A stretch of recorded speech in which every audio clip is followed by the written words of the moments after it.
nós estamos de volta com mais notícias do Brasil e do mundo desta quarta-feira. Chega a 95 o número de mortos nas enchentes no Rio Grande do Sul. O estado ainda registra 128 desaparecidos e 372 feridos. Mais de 80% das cidades gaúchas já foram afetadas de alguma forma pelas chuvas. Em meio ao caos que tomou conta de Porto Alegre devido às enchentes, moradores têm fugido às pressas em direção do litoral. As enchentes também prejudicam a distribuição de energia, de água. Só a energia com 450 mil imóveis no escuro em todo o estado. Os resgates foram retomados em Porto Alegre assim que o dia clareou e o nível do Guaíba baixou de 5 metros e 30 centímetros para 5 metros e 16 centímetros. Ainda muito longe do ideal, que seria abaixo de 3 metros.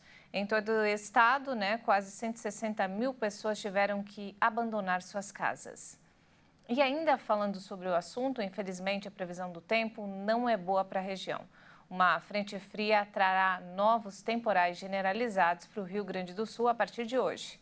E especialistas alertam que as chuvas não devem elevar o nível dos rios, mas sim atrasar o recuo da água nos locais onde ela permanece avançando, como Porto Alegre, região metropolitana e cidades próximas à Lagoa dos Patos. E pode parecer absurdo, mas além de toda a tragédia que assola o Rio Grande do Sul, o estado também foi invadido por uma onda de violência. Casas e lojas têm sido saqueadas e até socorristas e voluntários ameaçados. Diante disso, a Força Nacional e polícias temporárias foram deslocadas para reforçar a segurança da região. Essa violência acontece principalmente na região metropolitana do estado. O governador do Rio Grande do Sul, Eduardo Leite, adota medidas para garantir a segurança da população, conter saques em alojamentos e roubos de embarcações. Ele solicitou ao Ministério da Justiça mais homens da Força Nacional e acionou governadores dos demais estados do Sul para envio de efetivos policiais. O ministro da Justiça e Segurança Pública, Ricardo Lewandowski, autorizou na tarde desta terça-feira o envio de mais de 100 agentes da Força Nacional. Com isso, o contingente da força no estado chegará a 220. Outra medida será a contratação temporária de policiais da reserva. O governador afirmou que deve haver chamamento de 1.000 policiais para serem empregados na segurança nas ruas, mas também em abrigos e outros locais com necessidade de reforço. A Polícia Federal no Rio Grande do Sul informou que a maioria dos saques foi registrado na região metropolitana de Porto Alegre. Grupos táticos de Santa Catarina e do Paraná vão participar do reforço do patrulhamento das cidades, junto com as forças policiais locais, como a Brigada Militar. O governador já anunciou a liberação de 70 milhões de reais, inicialmente para serem divididos entre cada município atingido emergencialmente, com cerca de 200 mil reais. Outra ação vai ser a disponibilização de um recurso de aproximadamente 50 milhões de reais para o programa para atender cerca de 20 mil famílias em situação de pobreza ou de extrema pobreza. O navio da Marinha, considerado o maior navio de guerra da América Latina, inicia sua viagem rumo ao Rio Grande do Sul. A embarcação tem 200 metros de comprimento e pode servir de UTI, além de levar consigo 8 outras embarcações de pequeno porte e 2 estações de tratamento de água. A expectativa é que a viagem entre a base naval do Rio de Janeiro, onde está a embarcação, e o Rio Grande do Sul dure por volta de 3 dias. Vale ressaltar também que essa não é a primeira vez que o navio participa de ações humanitárias. Esse mesmo Atlântico participou das ajudas em São Sebastião, no socorro às vítimas da tragédia que devastou o litoral norte de São Paulo no início do ano passado.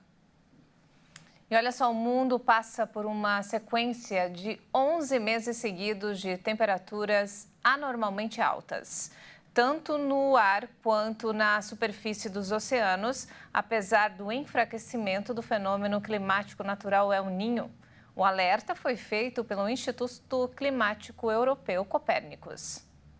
O Observatório Climático Europeu Copérnicos afirmou nesta quarta-feira que o El Niño continuou enfraquecendo, mas sem alterar a tendência fundamental de aquecimento alimentada pelo uso massivo do petróleo, do carvão e do gás natural.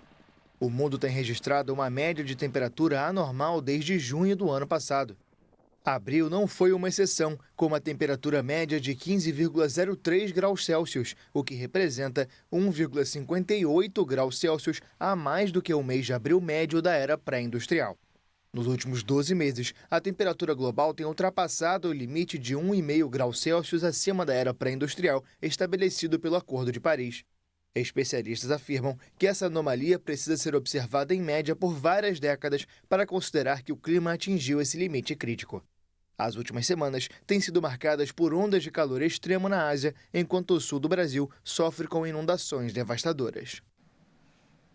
E é primavera na Holanda e as temperaturas no país europeu acima dos 20 graus não impedem que muitas pessoas visitem as pistas artificiais de esqui à medida que o esporte ganha popularidade.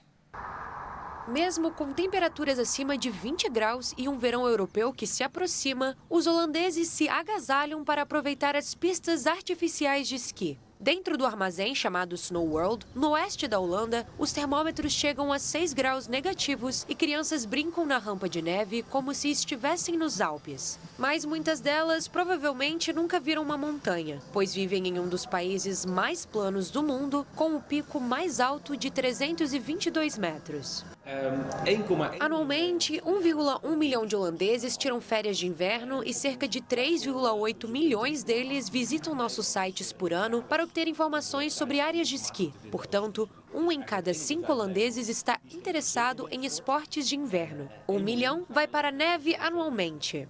Os holandeses são conhecidos por produzirem famosos patinadores de velocidade, mas também são grandes fãs do esqui, apesar da escassez de pistas naturais. Nenhum outro país possui tantos centros de esqui cobertos por pessoa. De acordo com a Federação Real Holandesa de Esqui, existem 7 instalações para 18 milhões de habitantes e eles têm como objetivo tornar o esqui um esporte de ponta. Mas, enquanto isso não acontece, a maioria dos visitantes vai ao mundo da neve para relaxar. Bem, comparado com esquiar nas montanhas, fica um pouco chato depois de 2 horas, mas fica a 20 minutos do lugar onde moramos, então é uma boa oportunidade. Eu esquio principalmente para minha saúde mental. Chego aqui, vou esquiar e me sinto muito relaxada. É como se eu estivesse praticando meditação. Mas a visitante acha um pouco bizarro esquiar em ambientes fechados, em uma época em que os holofotes estão voltados para o esporte por seu impacto no clima. O porta-voz da Federação Real Holandesa de Esqui afirma que a Snow World trabalha com sustentabilidade, principalmente ao tentar tornar todas as suas atividades neutras em carbono. Mas afirma que o galpão é uma geladeira gigante e que faz 20 graus lá fora. Essa edição fica por aqui. Mais informações daqui a pouco, à 1 da tarde, com Daniela Parisi. Muito obrigada pela companhia. Um ótimo dia para você.